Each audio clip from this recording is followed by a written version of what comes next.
सम्राट, आरवान के पास हमारे साम्राज्य के उत्तर पश्चिमी सीमा पर सेना को धन की आवश्यकता है। परंतु प्रियदर्शी, आप अहिंसा के दूत हैं और सेना हिंसा करती है। शांति के दिनों में भी सेना भोजन और व्यायाम इसलिए करती है ताकि भविष्य में दूसरों के रक्त से अपने खड़क की प्यास बुझा सके। सम्राट, साम्राज्य की सुरक्षा सेना करती है। हम किसी भी मूल्य पर अपनी सेना का मनोबल नहीं गिरा सकते। अहिंसा का अपना एक स्थान है, किंतु जब तक सेना शक्तिशाली है, हम शक्तिशाली हैं। सेनापति, अहिंसा के विरोध में तुमने कुछ कहने का साहस कैसे किया? यदि मैंने अहिंसा का व्रत नहीं लिया होता तो यहीं इसी समय तुम्हारा सर काटकर फेंक देता। बौद्ध संप्रदाय के प्रचार की धुन में कुछ तो अशोक ने स्वयं मान लिया था और कुछ उसके आसपास के बौद्ध धम्माधिकारियों ने समझा दिया था कि सेना हिंसा करती है। इसलिए उस सेना, जिस सेना के सहारे अशोक ने अपने साम्राज्य को ईरान तक फैलाया था, उस सेना को अशोक ने धन देना बंद कर दिया। परिणाम स्वरूप सेना निर्बल होने लगी और सैनिक हथियार छोड़ बौद्ध भिक्षु बनकर प्रचार करने लगे। संप्रदाय प्रेम राष्ट्र प्रेम से बड़ा हो गया। बुद्धं शरणं गच्छामि,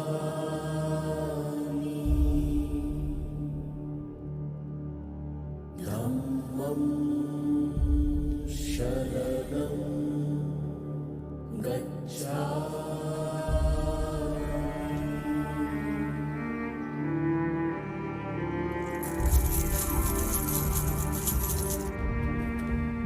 सम्राट अशोक की कृपा से बौद्ध भिक्षु जब अचानक धन और स्वर्ण से लद गए तो समाज के लालची लोग उनसे जुड़ने लगे। फिर बौद्ध प्रचार केंद्र के नाम पर बड़े बड़े मठ और बौद्ध विहार बने। कल तक जंगल और पहाड़ों में तपस्या करते, साधना का कठोर जीवन बिताते भिक्षुओं के लिए सुख और सुविधा के सामान आने लगे। देखते देखते बौद्ध भिक्षुओं के आश्रम में भोग, आलस्य और क्रूरता ने प्रवेश लिया। तपस्या, नियम, निष्ठा शिथिल हो और लोग अपनी सुविधा अनुसार बुद्ध के उपदेशों की व्याख्या करने लगे। तब भारत में धर्म के 72 से अधिक संप्रदाय बन चुके थे। सेना के शक्तिहीन होने के कारण साम्राज्य समाप्त हो चुका था और लगभग 300 स्वतंत्र राज्य बन चुके थे। विदेशी सीमा पर आक्रमण की तैयारी कर रहे थे।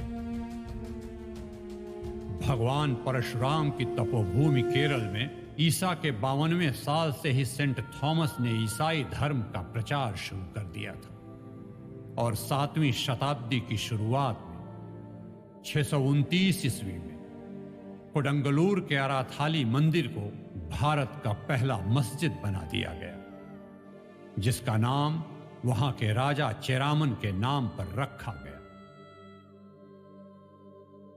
कोडंगलूर का राजा चेरामन एक बार अरब व्यापारियों के बहकावे में आकर जेद्दा गया तो फिर कभी वापस नहीं आया।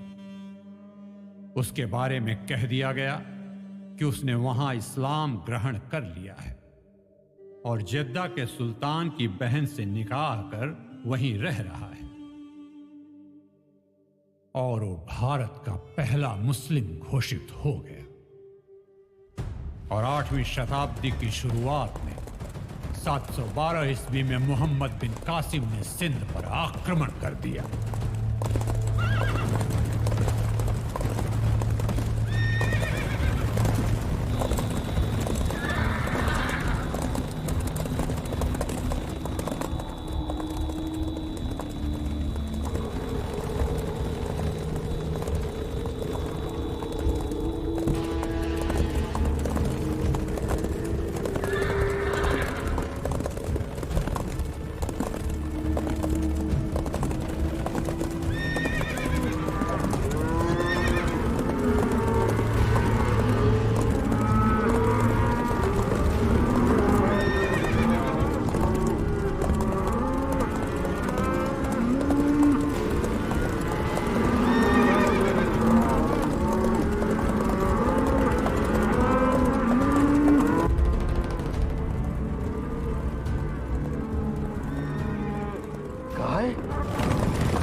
क्या 6 सहस्त्र अरबों की सेना ने क्षत्रिय और ब्राह्मणों की विशाल सेना को परास्त कर दिया? तो क्षत्रिय और ब्राह्मण सैनिक और क्या करते महाराज?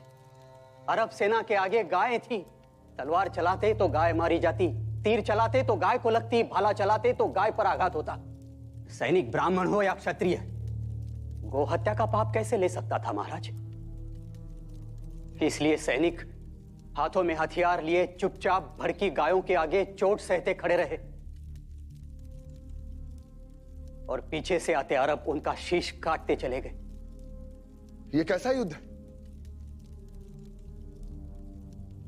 जिसमें दूसरी सेना की धार्मिक भावनाओं को हथियार बनाया जा रहा है?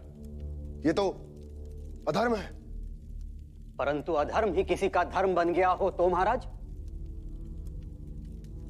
हम रात में युद्ध नहीं करते हैं, परंतु ये लोग रात में आक्रमण करते हैं, निर्दोष बच्चों की हत्या करते हैं, स्त्रियों के साथ बलात्कार करते हैं। जिस घर में हत्या करते हैं उसी घर का भोजन करके आगे बढ़ जाते हैं।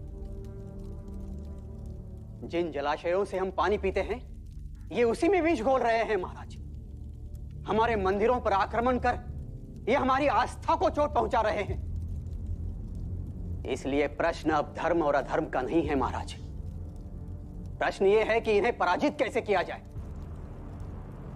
और मेरे विचार में हमें अपनी समस्त सेना के साथ अविलंब प्रस्थान कर देना चाहिए। नहीं,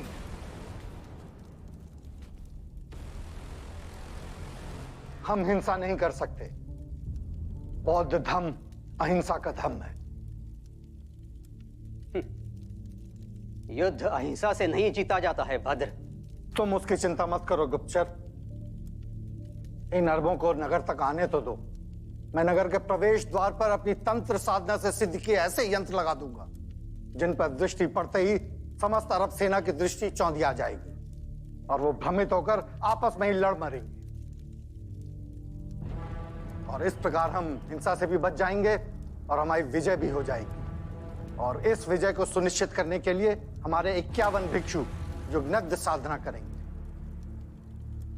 जिससे प्रथम तो शत्रु यहां तक पहुंच ही नहीं पाएगा, और यदि वो किसी प्रकार पहुंच भी गया तो हमारी तंत्र शक्ति के कारण नगर के प्रवेश द्वार पर ही समाप्त हो जाएगा।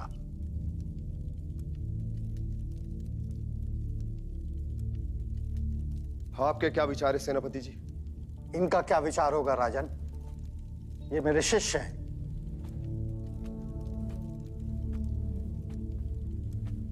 और आप भी मत भूलिए कि न केवल यहां की बहुसंख्यक जनता बौद्ध है, अपितु तो आपकी सेना का बड़ा भाग भी बौद्ध ही है। और मैं बौद्ध हितों की रक्षा के लिए आपकी राजसभा का धम्माधिकारी हूं। आप बस हमारी साधना के लिए अपनी सेवा प्रस्तुत कीजिए। जो स्वर्ण मुद्राएं आपने मांगी थी वो राजकोष से ले लीजिएगा, और अपने बौद्ध विहार और धम्म प्रचार के लिए जो अनुदान आपने मांगा था वो अनुदान भी ले लीजिएगा।